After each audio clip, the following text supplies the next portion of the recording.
बांग्लादेश जल रहा है। वहां की पीएम शेख हसीना ने भागकर दिल्ली में शरण ली है। लोगों ने उनके घर में घुसकर लूटपाट मचाई, यहां तक कि उनके अंडरगारमेंट्स तक को हवा में लहराया गया।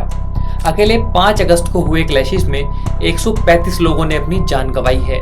हिंदू टेम्पल्स को टारगेट किया जा रहा है, उन्हें जलाया जा रहा है, हिंदू औरतों का रेप हो रहा है। आखिर इतना सब क्यों हो रहा है?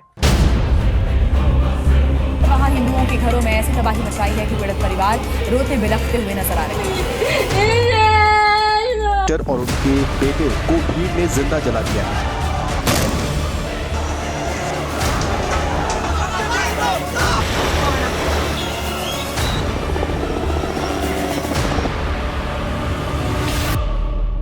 पाकिस्तानी आईएसआई, चाइना और अमेरिका कैसे इसमें इन्वॉल्व हैं?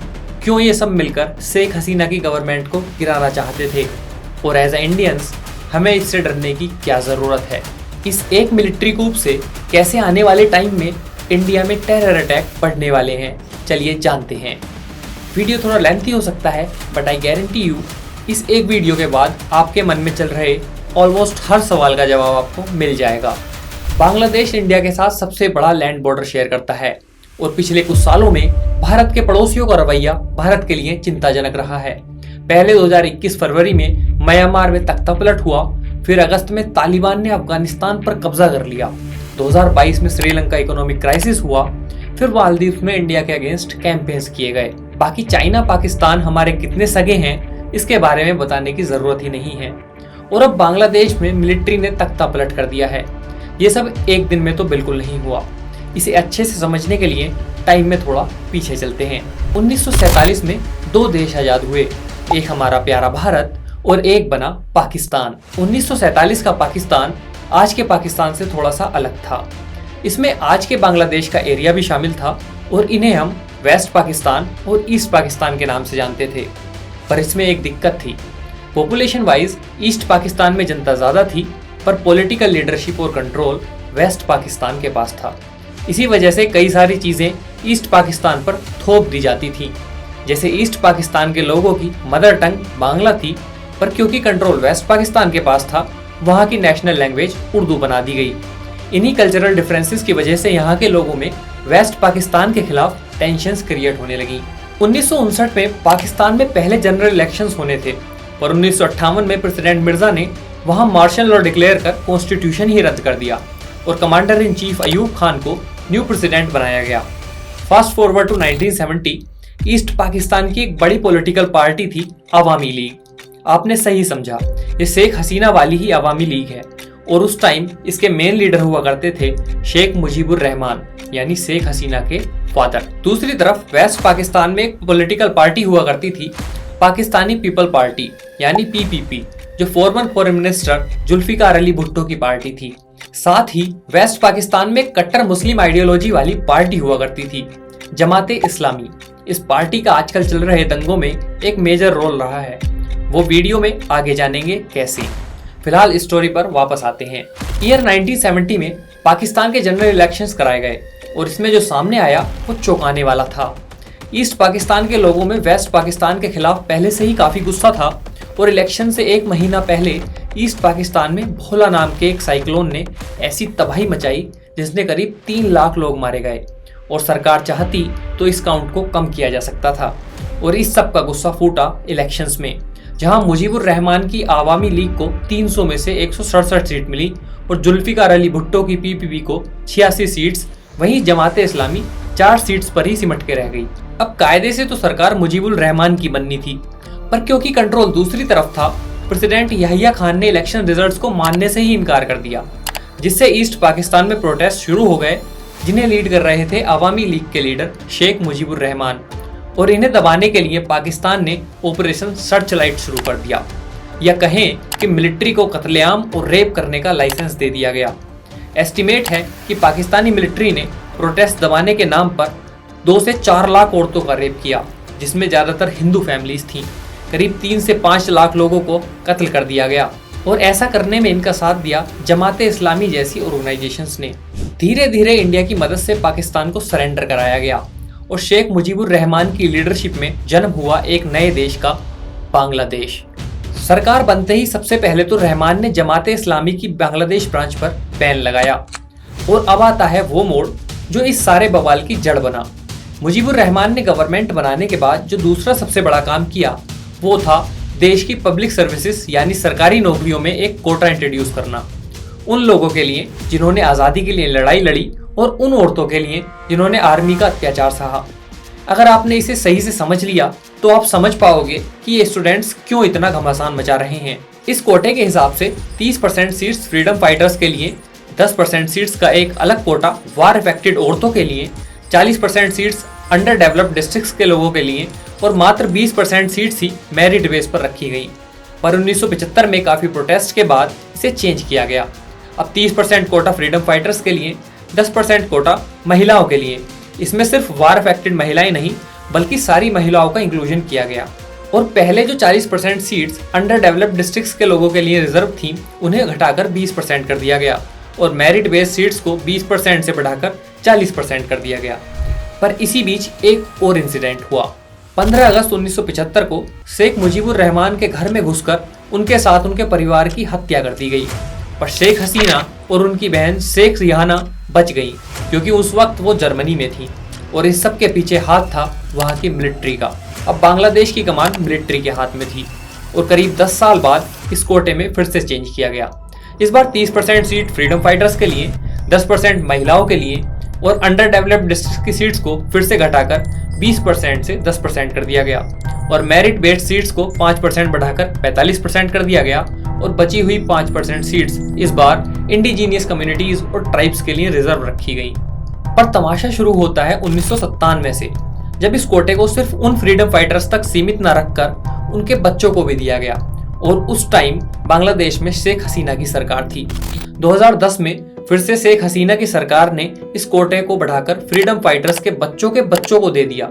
मतलब लड़े थे दादा और सीट मिलेगी पोते को। साल 2018 में इसके खिलाफ मास प्रोटेस्ट देखने को मिले जिस वजह से कोर्ट ने इस रिजर्वेशन को कैंसिल कर दिया। पर उस टाइम शेख हसीना ने इसका विरोध किया और रिजर्वेशन को ना हटाने की बात कही जिससे प्रोटेस्ट और ज्यादा होने लगे। पर जनता के सामने किसकी चली है।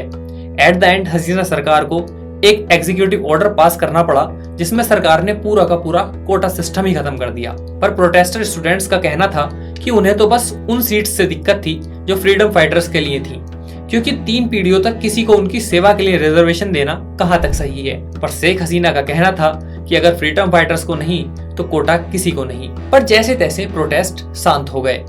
अब आते हैं जून 2024 पर, जब फ्रीडम फाइटर्स के परिवार ने हाई कोर्ट में कोटा को दोबारा लगाने के लिए एक पेटिशन फाइल की। कोर्ट में सुनवाई हुई और इधर कोर्ट ने कोटा सिस्टम दोबारा से इंट्रोड्यूस किया, उधर देश में फिर से प्रोटेस्ट शुरू हो गए। पर इस बार ये सिर्फ स्टूडेंट नहीं थे, इस बार इनमें शामिल थी कई पॉलिटिकल पार्टीज, ऑर्गेनाइजेशंस और इंटेलिजेंस एजेंसीज, जिसमें से एक थी छात्र शिविर। छात्र शिविर एक स्टूडेंट विंग है बैंड ऑर्गेनाइजेशन जमाते इस्लामी की। वहीं जमाते इस्लामी जिसने 1971 में आर्मी के साथ मिलकर रेप किए और कत्लेआम मचाया। साथ ही यहाँ की main opposition political party BNP भी इनमें शामिल है। 1 जुलाई को इन लोगों ने प्रोटेस्ट शुरू किया। 16 जुलाई को ये लोग वायलेंस पर उतर आए और पुलिस के साथ क्लैशेस में 6 लोग मारे गए जिससे प्रोटेस्ट और भड़क गए। 18 जुलाई को इन प्रोटेस्टर्स ने बांग्लादेश टेलीविजन और कई सारी गवर्नमेंट बिल्डिंग्स में आग लगा दी। गवर्नमेंट ने इंटरनेट बंद कर दिया और इस सब में 32 लोग मारे गए। इतना सब होने पर सुप्रीम कोर्ट ने 21 जुलाई 2024 को सुओ मोटो एक्शन लेते हुए हाई कोर्ट के फैसले को निरस्त कर दिया और कोटा में 93% सीट्स मेरिट बेस पर, 2% सीट्स फिजिकली डिसेबल्स के लिए और 5% फ्रीडम फाइटर्स को दी गई। पर फिर तो प्रोटेस्ट बंद हो जाने चाहिए थे क्योंकि कोटा पर सारी लड़ाई थी और कोटा अमेंड हो गया। पर ऐसा हुआ नहीं। 5 अगस्त आते आते हिंसा इतनी बढ़ गई कि शेख हसीना को देश छोड़कर इंडिया भागना पड़ा और ये लोग यहाँ नहीं रुके। इन्होंने प्राइम मिनिस्टर रेसिडेंस में घुसकर लूटपाट की। लोगों को जो मिला उठाकर ले गए। लेडीज अंडरगारमेंट्स तक चुराए गए और हवा में लहराए गए। ये आपको कहाँ से स्टूडेंट्स लगते हैं। हिंदुओं को स्पेसिफिकली टारगेट किया जा रहा है, मंदिरों को जलाया जा रहा है, प्रतिमाओं को तोड़ा जा रहा है। वहीं 1971 वाला सीन दोबारा से क्रिएट किया जा रहा है। अब सवाल उठता है कि इसमें चीन, ISI और अमेरिका का क्या इन्वॉल्वमेंट है और उन्हें इससे क्या फायदा होगा। तो चलिए इसे भी समझते हैं। जियोपॉलिटिक्स में कहावत मशहूर है, there is no permanent friends और एनिमीज, ओनली परमानेंट इंटरेस्ट। मतलब ना तो हमारा कोई दोस्त है ना कोई दुश्मन, हमें सिर्फ अपना फायदा देखना है। तो चलिए बात करते हैं कि इन देशों को इस तख्ता पलट से क्या फायदा है। पाकिस्तान का इसमें यह फायदा है कि शेख हसीना की अवामी लीग हमेशा से प्रो इंडियन रही है, हमारा साथ देने वाली रही है। 2001 से 2006 तक जब बांग्लादेश में खालिद जिया की गवर्नमेंट थी जो कि प्रो पाकिस्तानी थी, इस टाइम पर बांग्लादेश से ऑपरेट होने वाली एंटी इंडियन एक्टिविटीज काफी बढ़ गई थी, जिन पर शेख हसीना की सरकार आने के बाद काफी लगाम लगाई गई। मैं ये नहीं कहता कि ये सब पूरी तरीके से रुक गया, बट अगर हम कंपेयर करें तो शेख हसीना की सरकार में प्रो पाकिस्तानी एक्टिविटीज कम देखने को मिलती हैं in compare to other governments. इसके अलावा चीन और यूएस क्यों चाहते हैं कि तख्ता पलट हो? क्योंकि दोनों ही एक दूसरे के दुश्मन हैं। एक चाहता है कि इंडिया को चारों तरफ से घेर लिया जाए, इसलिए चीन ने पाकिस्तान में बेल्ट एंड रोड इनिशिएटिव शुरू किया, श्रीलंका को लोन में दबाकर हम्बन टोटा पोर्ट पर कब्जा कर लिया। मालदीव के साथ भी यही खेल खेला जा रहा है और अब चीन चाहता है कि बांग्लादेश के कुछ आइलैंड्स को भी मिलिट्री बेस के लिए खरीदा जाए। अगर ऐसा होता है तो चीन हमें स्ट्रेटेजिकली चारों तरफ से घेर लेगा, लेकिन शेख हसीना के रिजाइम में ऐसा करना इम्पॉसिबल था। और अगर बात करें यूएस की, तो वो भी इन्हीं आइलैंड्स पर नजर बनाए हुए है ताकि चीन को काउंटर कर सके। यूएस ने तो शेख हसीना का यूएस में आना तक बैन कर दिया है। सबके अपने इंटरेस्ट हैं और यहाँ पर भारत को भी अपना इंटरेस्ट देखने की जरूरत है, पर हम इस टाइम मझधार में खड़े हैं। एक तरफ लगता है कि हमें शेख हसीना की बुरे वक्त में हेल्प करनी चाहिए, पर हम इस टाइम अगर शेख हसीना को ज्यादा टाइम इंडिया में रखते हैं, उनकी हेल्प करते हैं, तो बांग्लादेश के लोगों में और आने वाली सरकार की नजरों में हमारी छवि बनेगी कि हमने उनके एक ऐसे लीडर को शरण दी जिसकी वजह से वहां पर सैकड़ों लोग मारे गए, और ऐसा रिस्क भी हम अफोर्ड नहीं कर सकते। और इसके कुछ रीजंस भी हैं। रीजन नंबर 1, सबसे पहले तो बांग्लादेश से हमारा बॉर्डर शेयर होता है, और अगर वहां की सरकार हमसे नाराज रहेगी तो क्रॉस बॉर्डर टेररिज्म, काउंटरफीटिंग जैसी प्रॉब्लम्स सामने आएंगी। दूसरा ये कि बांग्लादेश साउथ एशिया में इंडिया का लार्जेस्ट ट्रेड पार्टनर है, वहाँ की 25% टेक्सटाइल इंडस्ट्री इंडियंस की है। तीसरी और सबसे जरूरी वजह, वहाँ हिंदू कम्युनिटी माइनॉरिटी में है और पहले से ही बैकलैश फेस कर रही है। अगर इन इस्लामिक एक्सट्रीमिस्ट आइडियोलॉजी वाली पार्टीज को नाराज करेंगे तो इन लोगों पर अत्याचार बढ़ेगा, जिनसे रिफ्यूजी क्राइसिस बढ़ेगा। मतलब वहां से लोग इलीगली भारत में शरण लेने के लिए आएंगे, जो इनडायरेक्टली यहाँ की पॉपुलेशन पर, यहाँ की इकोनॉमी पर बैड इफेक्ट डालेगा, जिसकी बात मैं लेफ्ट वाली वीडियो में कर चुका हूँ कि कैसे रेफ्यूजी क्राइसिस इंडिया के लिए खतरा है। आप चाहे तो इसे देख सकते हैं। आशा करता हूँ आपको चीजें आसानी से समझाने में कामयाब रहा हूँ। अगर आपका जवाब हाँ है तो चैनल को सब्सक्राइब करें और वीडियोस को ऐसे ही प्यार देते रहें। जल्दी ही मिलेंगे एक नए मुद्दे के साथ, तब तक के लिए जय हिंद, जय भारत।